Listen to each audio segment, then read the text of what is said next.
ለጸሎት እንሰጣው ጊዜ የኑሯችንን ግማሽ የሚሻማ ይመስለናል። ቤተክርስቲያን በአሁኑ ሰዓት በጣም ብዙ ስራ አለባት፣ ይጠብቃታል። ይቅርታ የሚጠይቅን ሰው እንደ ሽንፈት ከቆጠረ አንድ ሰው። ሰላም ውድ ቤተሰቦቼ እንደምን አላችሁ? እንኳን ወደ ቻናሌ በሰላም መጣችሁ። በያላችሁበት ሰላምታዬ ይድረሳችሁ እያልኩኝ በዛሬው ቆይታችን እንደተለመደው የሚያነቁ የሚያበረታቱ መንፈሳዊነታችንን ከፍ የሚያደርጉ ትምህርቶችን ቪዲዮችን አዘጋጅቻለሁ። አብራችሁን ከቆያችሁ ብዙ ነገር እንማማራለን። ወደ ቪዲዮ በቀጥታ እንሄዳለን። ለአምልኮት የሰጠንባቸው ጊዜያቶች ብዙም የሉም። ለጸሎት እንሰጣው ጊዜ የኑሯችንን ግማሽ የሚሻማ ይመስለናል። የተጓደሉ ነገሮች ከፊት ለፊታችን ተደቅነው በክፉ መንፈስ አማካኝነት ውስጣችንን በከፍተኛ ሁኔታ ያልተቋጨ፣ ያልተደመደመ፣ ያልተያዘ፣ ያልተጨበጠ ስራ አለ ይለናል። ያልተዘጋ በር አለ። በዚህ በኩል ነገ ተነጎዳ በሚቀጥለው እንዲህ እያል ፕሮግራማችን ሁሉ ሰፊ ናቸው። አሁን ከእግዚአብሔር አምላክ መንገድ ሸሸን ማለት ነው፣ ወጣን። ከሁሉ በፊት ይላል እግዚአብሔር አምላክ ቅዱስ ቃል በማቴዎስ ወንጌል ምዕራፍ 10 ላይ ከሁሉ በፊት አስቀድማችሁ መንግስቱንና ጽድቁን ፈልጉ፣ ሁሉም ነገር ይጨመርላችኋል። የማቴዎስ ወንጌል ምዕራፍ 6 ቁጥር 33 ላይ ነው ይሄ ቃል ያለው። አስቀድማችሁ እግዚአብሔር መንግስት ጽድቁንም ፈልጉ ይህ ሁሉ ይጨመርላችኋል ይላል። አስቀድሙ የተባልነው ነገር ላይ እኛ ለማስቀደም ያለን ትንቅንቅ በጣም ብዙ ነው። በዚች ምድር ላይ እያስቀደምን ያላቸው ነገሮች በረከትን የሚያመጡ አይደሉም። ብዙ ክፍል ላይ ዓለማዊ በሆነ መስመር ላይ ነው ቅድሚያ የምንሰጠው። እንደየትምህርትና እንደየሙያ ደረጃችን የምናስቀድመው እግዚአብሔርን አይደለም።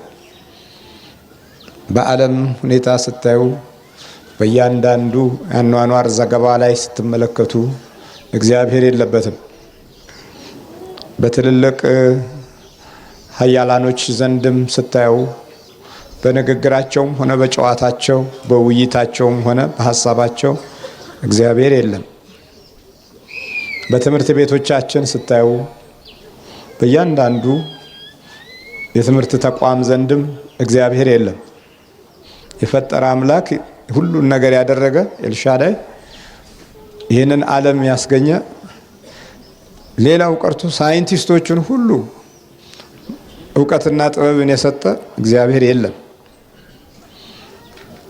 መፍትሄና ውይይት ሲፈለግ ሁልጊዜም ትርጓሜ የሚሰጠው በዓለማዊ መስክና ቋንቋ ነው። እግዚአብሔር የለም።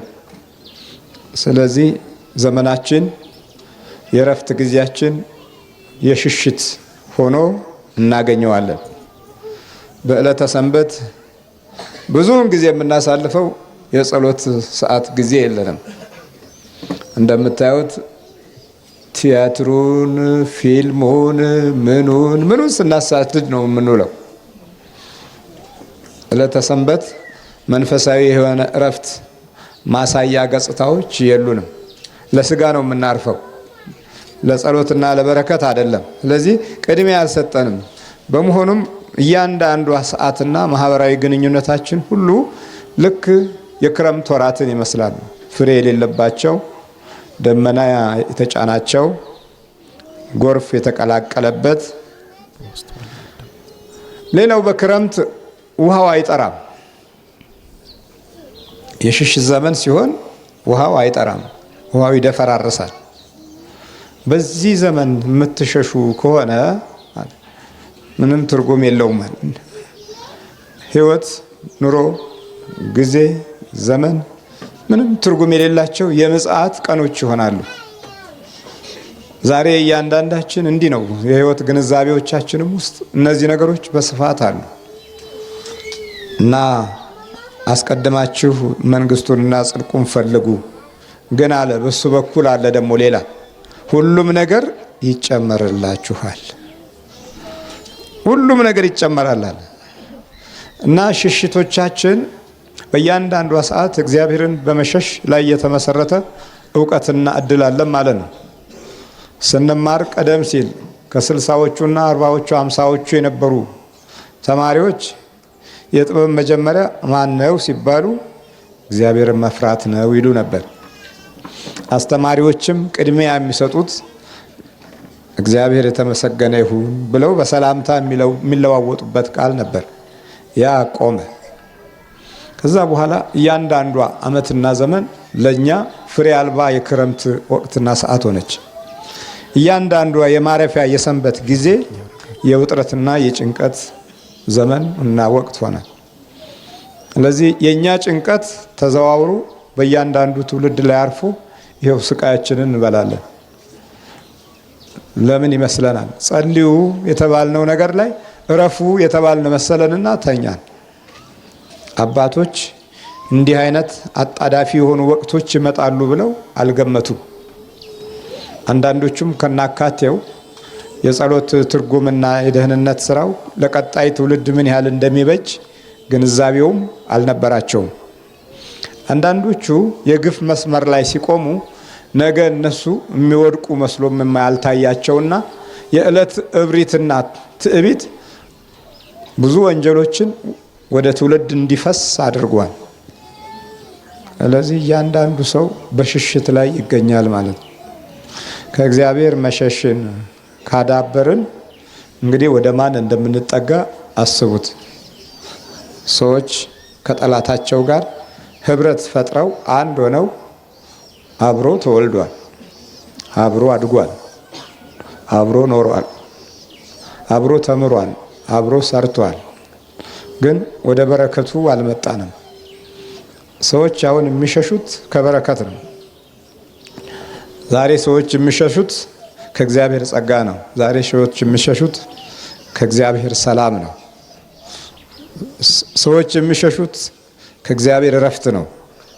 ስለዚህ ሽሽታችሁ በክረምት ወይም በሰንበት እንዳይሆን አብዝታችሁ ጸልዩ። ይቅርታ የሚጠይቅን ሰው እንደ ሽንፈት ከቆጠረ አንድ ሰው ከእግዚአብሔር በላይ ተሸናፊ፣ ከእግዚአብሔር በላይ አቅም አልባ የለም እንደማለት ያለ ነው። ይሄ ክደትም ጭምር ነው። ስለዚህ ይቅርታን እንደ ሽንፈት መቁጠርን የሚመስል ክደት የለም። ምክንያቱም እኛ ወደሱ መቅረብ ሲያቅተን ወደኛ መጥቶ ይቅርታ ያደረገልን ይቅር ያለን እኮ እሱ ነው፣ እግዚአብሔር ነው። አሁን የሰው ልጆች ወደሱ መቅረብ በማይችሉበት ዘመን ራሱ ቀርቦ ይቅር ያለን ስጋችንን ለብሶ ታዲያ እሱ የሆነ ታዲያ የተሸነፈ እንደዛ አይደለም። ያለ አዋቂ ንግግር ነው። ይሄ ያለ ማስተዋል ውጤት ነው። ዝግና ድፍን የሆነ አእምሮ ይዘን እግዚአብሔርን ማግኘት አንችልም። ስለዚህ ይቅርታ የአሸናፊነት ሁሉ የበላይ አሸናፊነት ናት እንጂ የመሸነፍ ስሜት አይደለችም።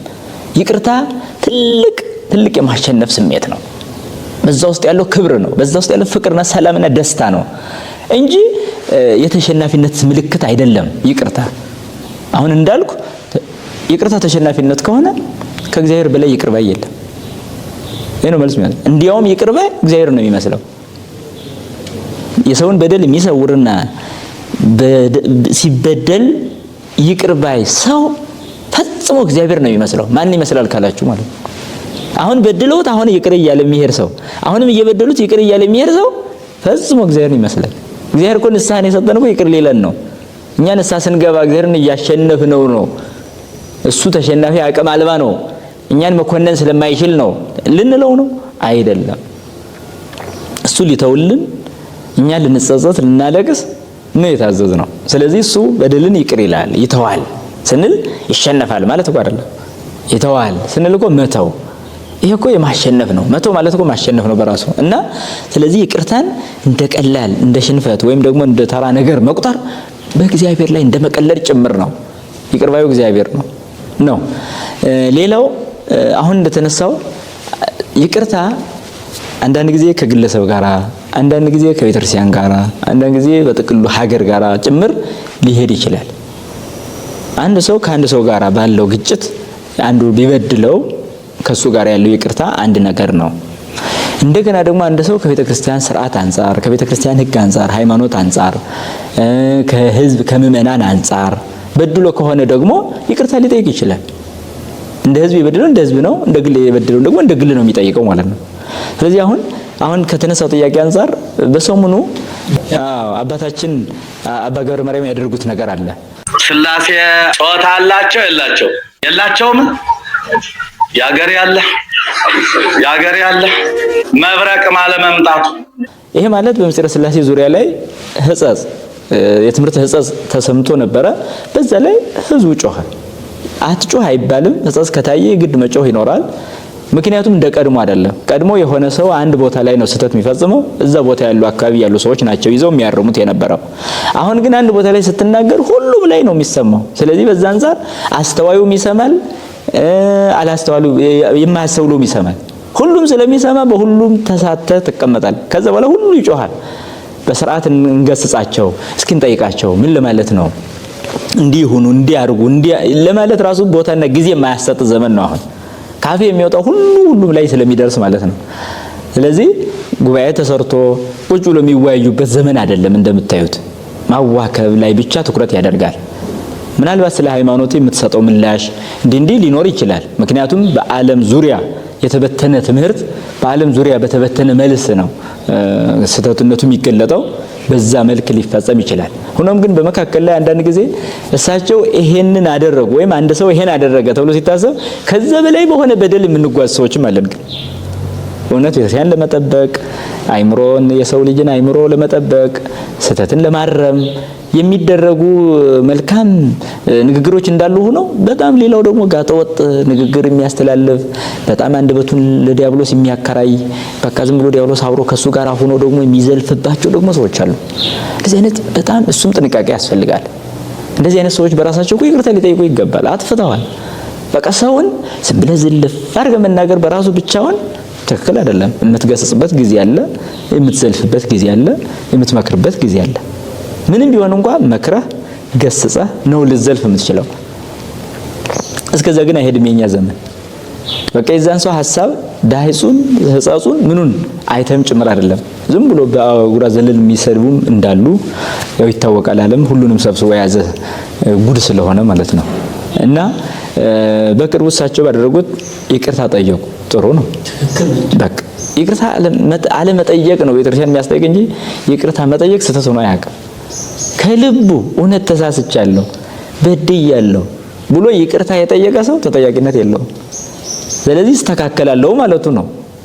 የነበረብኝ እይታ ይሄ ነበረ፣ ስለዚህ አሁን እንዲያውም ተጠቀምኩ ማለቱ ነው።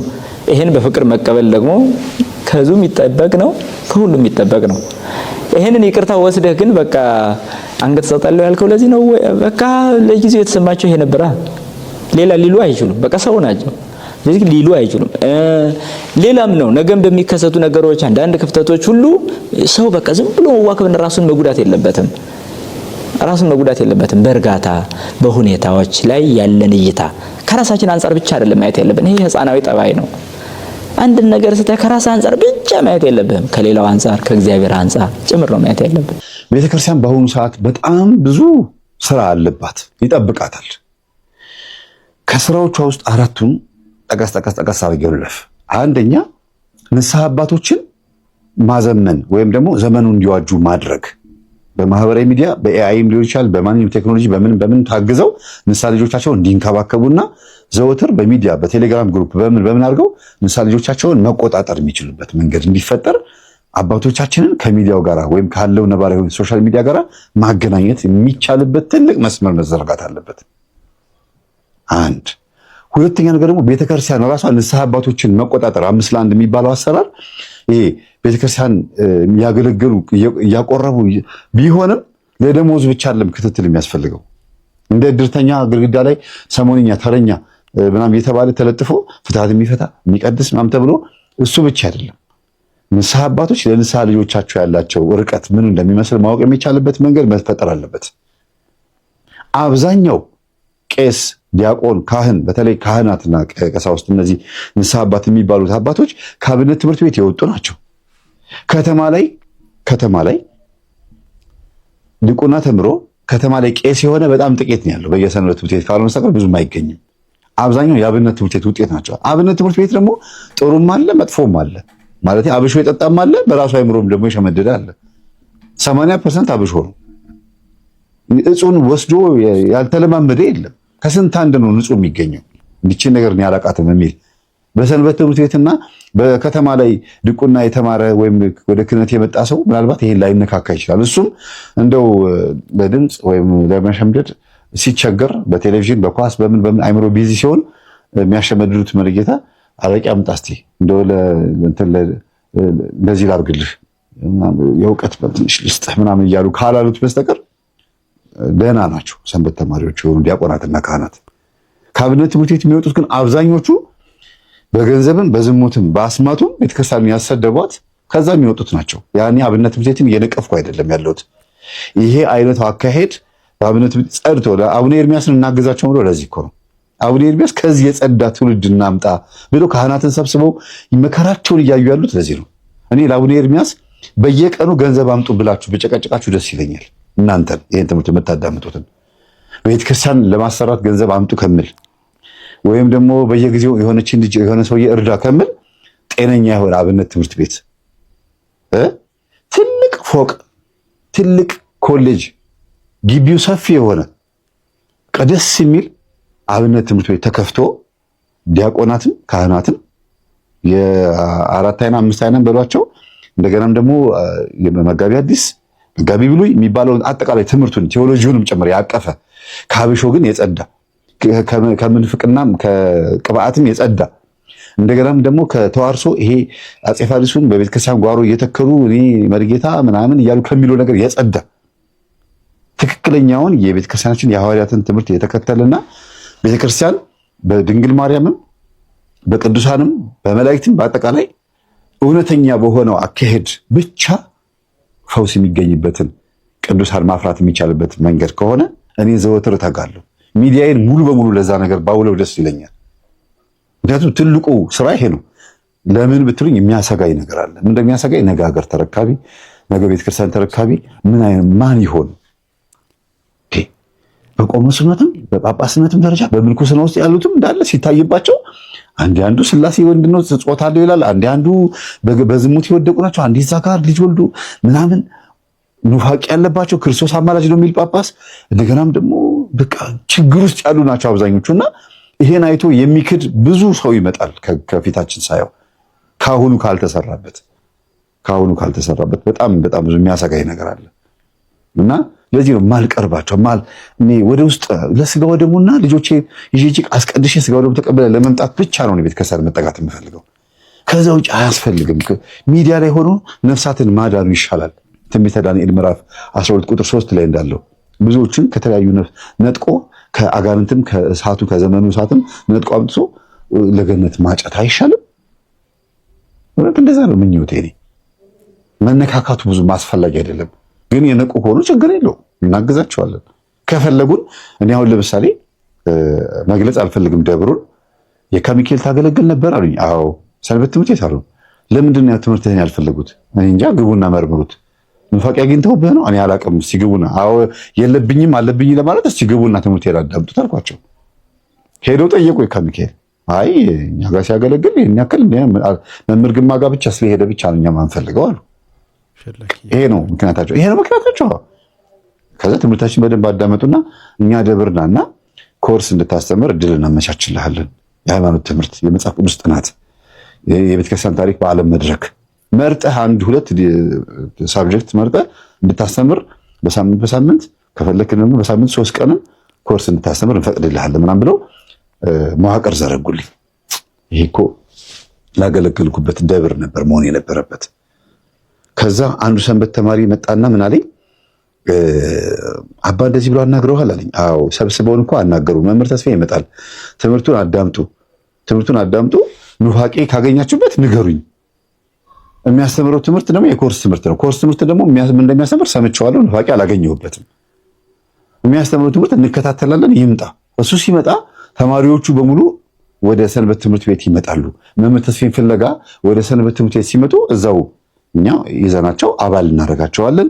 በጾም ጸሎት፣ በስግደት የተወሰኑ፣ በቅዱስ ቁርባን የተወሰኑ ቤታቸው የሚሰግዱ ልጆች ስላሉት ሰንበት ተማሪ መሆን ያለባቸው እነሱ ናቸው። የአየር አጋንንትና ሌሎቹም ርኩሳን መናፍስት በውስጣችን ከገቡ ግራ እስኪገባን ድረስ በውስጣችን ሆነው እግዚአብሔርን እመቤታችንንና ቅዱሳንን ይሳደባሉ። እዚህ ላይ ሆን ብለው ከውስጣቸው የተረፈውን ባንደበታቸው እግዚአብሔርን፣ እመቤታችንን፣ ቅዱሳንን የሚሳደቡትን አንመለከትም። እኛ የምንነጋገረው በድፍረት ሳይሆን ያለ ፍላጎት ክፉ መንፈስ ከውስጣቸው እግዚአብሔርን፣ እመቤታችንንና ቅዱሳንን እየተሳደበባቸው ስለሚጨነቁ ሰዎች ነው። ያለ ፍላጎት ሳይሆን በፍላጎትና በድፍረት የሚሳደቡትን ቅዱስ ዳዊት በመዝሙር 31 ቁጥር 18 ላይ በድፍረት በትዕቢት በመናቅም በጻድቅ ላይ የሚናገሩ የሽንገላ ከንፈሮች ዲዳ ይሁኑ ስለሚል እግዚአብሔርን፣ እመቤታችንን፣ ቅዱሳንን የሚሳደቡ አንደበቶች በፍርድ ቀን ዲዳ ሆነው በሽንገላ ከንፈሮቻቸው በስድብ አንደበታቸው ዘላለማዊ ፍርድን ይቀበላሉ። በመጽሐፍ ምሳሌ በምዕራፍ 21 ቁጥር 23 ላይ አፉንና ምላሱን የሚጠብቅ ነፍሱን ከመከራ ይጠብቃል ተብሎ ተጽፏል። ስለዚህ አፉንና ምላሱን ከስድብ የማይጠብቅ ሰው በሰማይ በነፍሱ ብዙ መከራ ይጠብቀዋል። ጌታችን በማርቆስ ወንጌል በምዕራፍ 3 ቁጥር 29 ላይ በመንፈስ ቅዱስ ላይ የሚሳደብ ሁሉ የዘላለም ኃጢአት ዕዳ ይሆንበታል እንጂ ለዘላለም አይሰረይለትም በማለት ተናግሯል። እዚህ ላይ መንፈስ ቅዱስን የተሳደበ ተባለ እንጂ መንፈስ ቅዱስ ሲባል መንፈስ ቅዱስ ከአብና ከወልድ ጋራ በአገዛዝ በስልጣን በህልውና በመለኮት አንድ ስለሆነ በዚህ አንቀጽ መንፈስ ቅዱስ ሲባል አብንና ወልድን ጨምሮ ነው ወይም ደግሞ እግዚአብሔርን ነው። ስለዚህ አብ ወልድና መንፈስ ቅዱስን ወይም እግዚአብሔርን ሆን ብሎ የሚሳደብ ሰው ኃጢአቱ አይሰረይለትም ማለት ነው። እኛ ግን በአንደበታቸው ስድብን የማይናገሩ ግን በውስጣቸው ስድብን እየሰሙ ራሳቸው የተሳደቡ እየመሰላቸው ስለሚጨነቁ የቤተ ክርስቲያን ልጆች እንነጋገራለን። የቅዱሳን አምላክ ልዑል እግዚአብሔር በቸርነቱ ይርዳን።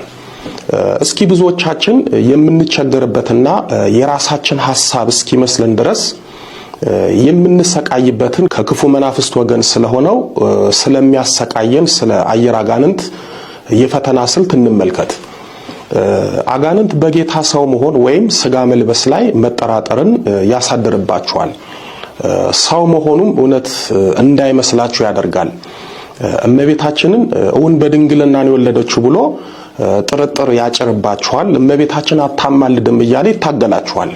የወለላይቱ እመቤት ልጆች ክፉ መንፈስ በተለይም የአየር አጋንንት የተባለው አንዱና ትልቁ ስራው ከውስጥ ሆኖ ክፉ ሐሳብን ማመንጨት፣ ክፉ ሐሳብን ወደ ህሊናና ወደ ልቦና መርጨትና ከዛ በዛ ክፉ ሐሳብ ነፍስና ስጋን ማስጨነቅና ማሳቀቅ ነው። በውስጥ ያለ ክፉ መንፈስ በተለይ እንደ አየር አጋንንት ያለ ልትቆጣጠሩት በማትችሉት ክፉ ሐሳብ ከውስጣችሁ ሆኖ እግዚአብሔርን ይሳደባል። እናንተም ይህ ውስጣዊ የአጋንንት ስድብ ከናንተ ወይም ከራሳችሁ ከልባችሁ አመንጭታችሁ የተሳደባችሁ ይመስላችኋል። በዚህም ከመጨነቃችሁ የተነሳ ድንግጥ ትላላችሁ። አንዳንዱ በድንጋጤ ድርቅ ይላል። በተለይ በመድኃኔዓለምና በእመቤታችን ላይ ከውስጣችሁ ጸያፍ ነገር የሚናገር ድምጽ ትሰማላችሁ። እንኳን እናንተ ልትናገሩት ልትሰሙት የሚቀፋችሁን ስድብ ከውስጥ ይሳደባል። እግዚአብሔርን፣ እመቤታችንን፣ ቅዱሳንን አፍ ባያወጣም ከውስጥ ሆኖ ሲሳደብ ትሰማላችሁ። ጌታችን ላይ የማይሆን ነገር በማሳሰብና የሚያስደነግጣችሁን ነገር ከውስጥ ሲናገርና ሲያስብ ትሰማላችሁ። ይህ ሁሉ ሲሆን አትደናገጡ። ቅዱስ ዮሐንስ በራእይ ዮሐንስ በምዕራፍ 13 ቁጥር 5 ላይ ታላቅንም ነገርና ስድብን የሚናገርበት አፍ ተሰጠው በማለት አጋንንት በእግዚአብሔር በእመቤታችንና በቅዱሳኖቹ ላይ የስድብ አፍ እንደሚከፍትና ስድብን እንደሚናገር ተጽፏል። ከውስጥ የምትሰሙት ስድብ የእናንተ ስላልሆነ አትጨነቁ፣ አትሳቀቁ። ነፍሳችሁ ከእግዚአብሔር አንድነት የምትለይ አይደለችምና አትጎዳም። የወለላይቱ እመቤት ልጆች ሰይጣን ከውስጥ ሲሳደብ ነፍስ ትሰማለች፣ ያኔ ትጨነቃለች፣ ትደነግጣለች። ነፍስ ፈጣሪዋን ስለምታውቅ ፈጣሪን በፍጹም አትሳደብም። ስድብ ቀድሞም ከነፍስ የተገኘ አይደለም። ስድብ የተገኘው ከሰይጣን ነው። ነፍስ ደግሞ ለዚህ አይነት ግብር ወይም ደግሞ ለስድብ አልተፈጠረችም። ግን ስድቡን ከውስጥ ሆኖ የሚናገረው የአየር አጋንንትና ሌሎች ክፉ መናፍስት ናቸው። አባይሽን ስነ ምግባርሽን አሁን አስተካክል። አሁን ካልተስተካከለ እመኚ ነገ አይስተካከል። ስልክ ላይ ማታ ማታ የምትገለውን ጊዜ ቀንሰው። ዛሬ ካላስተካከልከው ነገ አታስተካከሉ። ከልጆች ጊዜ፣ ከእንቅልፍ ጊዜ፣ ከገንዘብ ጊዜ፣ ከጸሎት ጊዜ ላይ እየሰረክ ነው ስልክ ላይ የምትውለው። ትርፍ ጊዜ የለም። ስለዚህ አስተካክሉ። ከባለቤትሽ እኩል የምትጮሂ የምትናገሪ ሴት ከሆንሽ የሥነ ምግባር ችግር አለብሽ። አስተካኪ። እንደ ወንድ የምትራመድ እንደ ወንድ። እኔ አንዳንድ ጊዜ ገርመኛል። ባለቤቶቻቸውን ወንድ ሁን እስኪ ብሎ የሚሳደቡ ሴቶች አሉ። ባሏን ወንድ ሁን እስኪ ትላለች። ምን አይነት ወንድ ነው የምታውቂው? ምን አይነት ወንድ ነው የፈለግሽው? እንደው በገንዘብ አንቺ ስለበለጥሽ አንቺ ነሽ ወንድም ሴትም አይባልም ወገኖቼ። እንደው ወንዱን ራሱ ማለት ከፈልሽ እንደው ቀስ ብለሽ እንደዚህ ብታረግልኝ እንደዚህ ብታረግልኝ ቢሆን ነው የሚባለው። ወንድ ሁን ማለት እኮ ለባለቤት በጣም ከባድ ነው።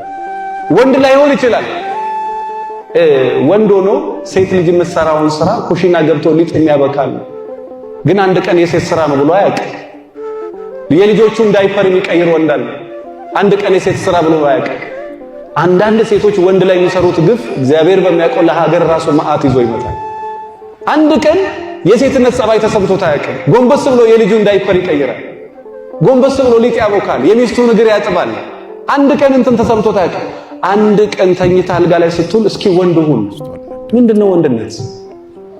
እንደዚህ ዝቅ ማድረግ እንደዚህ ማዋረድ ነው? ምናልባት አንቺ የምታስቢው ጀግና ላይሆን ይችላል። እግዚአብሔር የፈጠረውን ግን ሆኗል። እሱን ተቀበይ። መጀመሪያ እሱን ተቀበይና የጎደለውን ደግሞ እግዚአብሔር ይውላው። ማን ይውላው? ማን ይውላው? ሴት ሁኚ የሚሉ ወንዶች አሉ። ምን አይነት ሴት ትሁንል? አንተ ቅረጻ።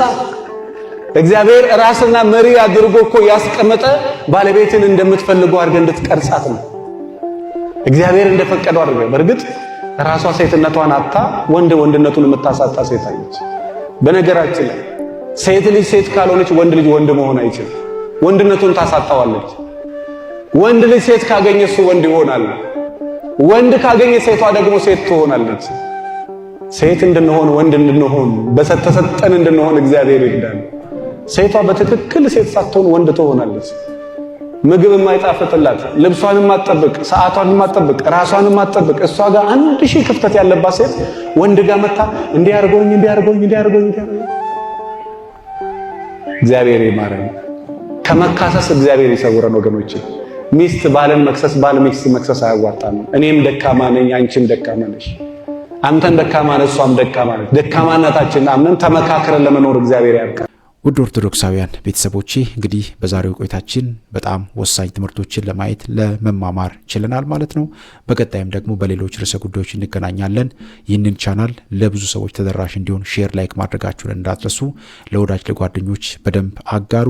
ሐሳብ አስተያየቶቻችሁን ጻፉ። ጥያቄ ካላችሁ በጻፋችሁን እንዳትረሱ። በተለይም ደግሞ ፈተና የሆኑባችሁን ጥያቄዎች፣ የተቸገራችሁባቸውን ጥያቄዎች እንዲመለስላችሁ የምትፈልጉ ጥያቄዎችን በውስጥ መስመር በቴሌግራም መጻፍ ትችላላችሁ። እንደዚሁ በዩቲዩብ ላይም ጻፉ። ሌሎችም ሰዎች እንዲማሩ ማድረግ የምንችልበት ማለት ነው። ስለዚህ በያላችሁበት ሰላም እግዚአብሔር ከሁላችሁ ጋር ይሁን እላለሁኝ። ይቆየን። አሜን።